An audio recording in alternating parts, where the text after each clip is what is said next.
City Ravi ಕೇಸ್ನಲ್ಲಿ ಕೋರ್ಟ್ಗೆ ಸುಳ್ಳು ಮಾಹಿತಿಯನ್ನು ನೀಡಿದ್ಯಾ ಸಿಐಡಿ ತನಿಖೆ ವಿರುದ್ಧ ಗೃಹ ಸಚಿವರಿಗೆ ಪತ್ರ ಬರೆದಿದ್ದಾರೆ ಸಿಟಿ ರವಿ. ಸಿಐಡಿ ಅಧಿಕಾರಿಗಳು ಕೋರ್ಟ್ಗೆ ಸುಳ್ಳು ಮಾಹಿತಿ ಹೇಳಿದ್ದಾರೆ, ತನಿಖೆಗೆ ಸಹಕರಿಸ್ತಾ ಇಲ್ಲ ಅಂತ ಮಾಹಿತಿ ಕೊಟ್ಟಿದ್ದಾರೆ. ತನಿಖೆಗೆ ಸಹಕರಿಸುತ್ತಿಲ್ಲ ಅಂತ ಮಾಹಿತಿ ಕೊಟ್ಟಿದ್ದಾರೆ. ಇದು ತಪ್ಪು ಮಾಹಿತಿ ಅನ್ನೋದು ಸಿಟಿ ರವಿಯ ವಾದ, ಸಿಟಿ ರವಿಯ ಆರೋಪ. ವಾಟ್ಸಾಪ್ನಲ್ಲಿ ನಮಗೆ ನೋಟಿಸ್ ಕೊಟ್ಟಿದ್ದಾರೆ. ನನ್ನ ವಿಚಾರದಲ್ಲಿ ಪೂರ್ವಾಗ್ರಹ ಪೀಡಿತರಾಗಿದ್ದಾರೆ. ತನಿಖೆಯಲ್ಲಿ ಪ್ರಭಾವಿ ಮಂತ್ರಿಗಳ ಕೈವಾಡ ಇದೆ. ಜೀವ ಬೆದರಿಕೆ ಹಾಕಿದವರ ಹಸ್ತಕ್ಷೇಪವಿದೆ. ಅವರ ಪ್ರಭಾವಕ್ಕೆ ಮಣಿದು ಸಿಐಡಿ ತನಿಖೆ ನಡೆಸ್ತಾ ಇದೆ ಅಂತ ಹೇಳಿ ಆರೋಪ ಮಾಡಿದ್ದಾರೆ. ಒಂದು ಕಡೆಯಲ್ಲಿ ಸಿಟಿ ರವಿಯ ಧ್ವನಿಯ ವಿಚಾರದಲ್ಲೂ ಕೂಡ ಈಗ ಆಲ್ರೆಡಿ ಸಿಐಡಿ ಸರ್ಕಾರಿ ಕ್ಯಾಮರಾದಲ್ಲಿ ರೆಕಾರ್ಡ್ ಆಗಿರುವಂಥ ಆಡಿಯೋ ವಿಡಿಯೋಗಳನ್ನು ಪಡೆದುಕೊಂಡಿದೆ.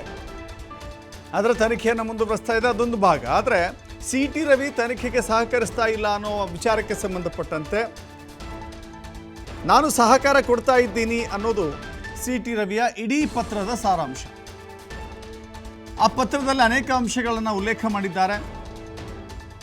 ಪೂರ್ವಾಗ್ರಹ ಪೀಡಿತರಾಗಿ ನನ್ನ ವಿರುದ್ಧದ ಅನೇಕ ರೀತಿಯ ಪ್ರಯತ್ನಗಳು ನಡೀತಾ ಇದೆ ಅನ್ನೋದನ್ನು ಪತ್ರದಲ್ಲಿ ವಿವರಿಸಿದ್ದಾರೆ.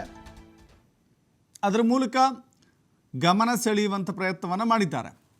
ಈಗ ಸಿಟಿ ರವಿ ಕೇಸ್ನಲ್ಲಿ ಕೋರ್ಟ್ಗೆ ಸುಳ್ಳು ಮಾಹಿತಿ ಸಿಐಡಿ ಕೊಟ್ಟಿದ್ದೆ ಆದರೆ ಸಿಐಡಿ ಇದಕ್ಕೆ ಉತ್ತರ ಕೊಡಬೇಕಾಗತ್ತೆ. ತನಿಖೆಗೆ ಸಹಕರಿಸ್ತಾ ಇಲ್ಲ ಎನ್ನುವ ಉತ್ತರವನ್ನು ಅಥವಾ ಮಾಹಿತಿಯನ್ನು ಕೋರ್ಟ್ಗೆ ನೀಡಿದರೆ ಅದಕ್ಕೆ ಕಾರಣವೂ ಕೂಡ ಕೊಡಬೇಕಾಗುತ್ತೆ. ಒಂದು ವೇಳೆ ಸಿಟಿ ರವಿಗೆ ನೋಟಿಸ್ ಕೊಟ್ಟ ನಂತರದಲ್ಲಿ ಸಿಟಿ ರವಿ ತನಿಖೆಗೆ ಹಾಜರಾಗದಿದ್ದರೆ ಅಥವಾ ನೋಟಿಸ್ಗೆ ಸ್ಪಂದಿಸದೇ ಇದ್ದರೆ ಅದಕ್ಕೆ ಅಸಹಕಾರ ಅಥವಾ ಸಹಕಾರ ನೀಡ್ತಾ ಇಲ್ಲ ಅಂತ ಪರಿಗಣಿಸಬಹುದು. ಬಟ್ ಸಿಟಿ ರವಿ ಹೇಳ್ತಾ ಇದ್ದಾರೆ, ನನಗೆ ವಾಟ್ಸಪ್ನಲ್ಲಿ ನೋಟಿಸ್ ಕಳಿಸಿದ್ದಾರೆ, ಯಾಕೆ ಸುಳ್ಳು ಮಾಹಿತಿಯನ್ನು ಕೊಡ್ತಿದ್ದಾರೆ ಎನ್ನುವ ಅಂಶವನ್ನು ಉಲ್ಲೇಖಿಸಿ ಗೃಹ ಸಚಿವ ಡಾಕ್ಟರ್ ಜಿ ಪರಮೇಶ್ವರ್ ಅವರಿಗೆ ಪತ್ರವನ್ನು ಬರೆದಿದ್ದಾರೆ ಸಿಟಿ ರವಿ.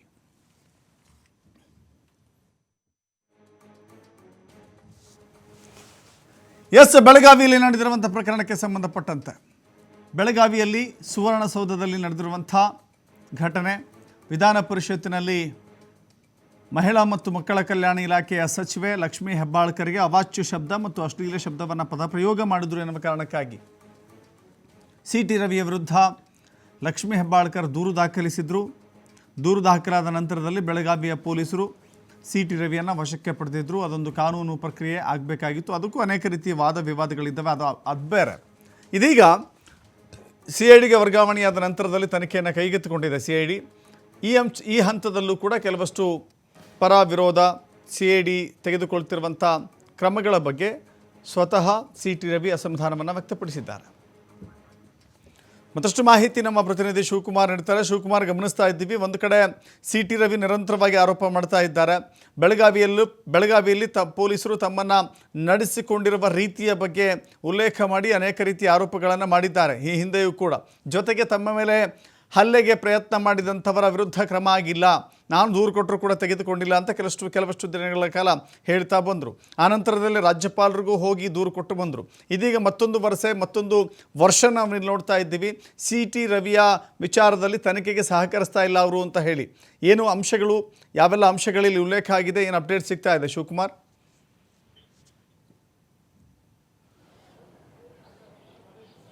ದಶರಥ್, ಬೆಳಗಾವಿ ಸುವರ್ಣಸೌಧದಲ್ಲಿ ನಡೆದಂತಹ ಘಟನೆ ಏನಿದೆ ಅದರ ಬಗ್ಗೆ ಈಗಾಗಲೇ ಸಿಐಡಿ ತನಿಖೆ ನಡೀತಾ ಇದೆ. ಒಂದು ಕಡೆ ಸದನದ ಒಳಗೆ ಆಗಿರೋ ಹಿನ್ನೆಲೆಯಲ್ಲಿ ಸಿಟಿ ರವಿ ಅವರು ಲಕ್ಷ್ಮೀ ಹೆಬ್ಬಾಳ್ಕರ್ ಅವರ ವಿರುದ್ಧವಾಗಿ ಅವ್ಯಾಚ್ಯ ಪದವನ್ನು ಬಳಕೆ ಮಾಡಿದ್ದಾರೆ.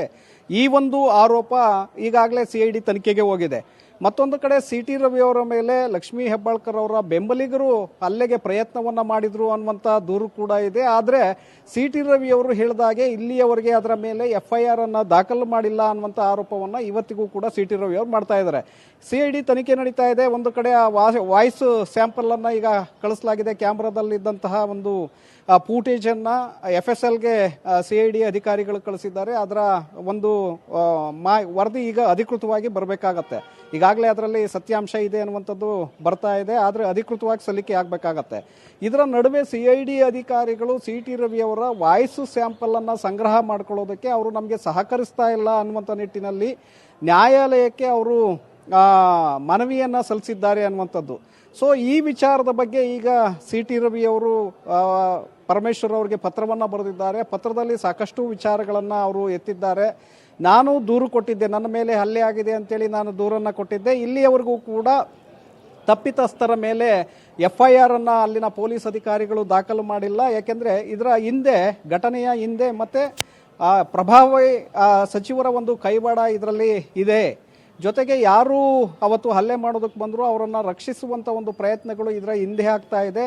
ಜೊತೆಗೆ ಈಗ ನ್ಯಾಯಾಲಯಕ್ಕೂ ಕೂಡ CID ಅಧಿಕಾರಿಗಳು ಏನು ತನಿಖೆಯನ್ನು ಮಾಡ್ತಾ ಇದ್ದಾರೆ, ಅವರು ಸುಳ್ಳು ಮಾಹಿತಿಯನ್ನು ಕೊಟ್ಟಿದ್ದಾರೆ. ನಾನು ವಾಯ್ಸ್ ಸ್ಯಾಂಪಲ್ಗೆ ನಾನು ಸಹಕರಿಸ್ತಾ ಇಲ್ಲ ಅಂತೇಳಿ ಅವರು ತಪ್ಪು ಮಾಹಿತಿಯನ್ನು ಕೊಟ್ಟಿದ್ದಾರೆ. ಹಾಗಾಗಿ ನೀವು ಮಧ್ಯಪ್ರವೇಶವನ್ನು ಮಾಡಬೇಕು. ನನ್ನ ಮೇಲೆ ಹಲ್ಲೆ ಆಗಿದ್ದಂಥ ದೂರು ಏನಿದೆ, ಆ ದೂರಿನ ಆಧಾರದ ಮೇಲೆ ಮೊದಲು FIR ಆಗಬೇಕು, ಅದರ ತನಿಖೆ ನಡೀಬೇಕು.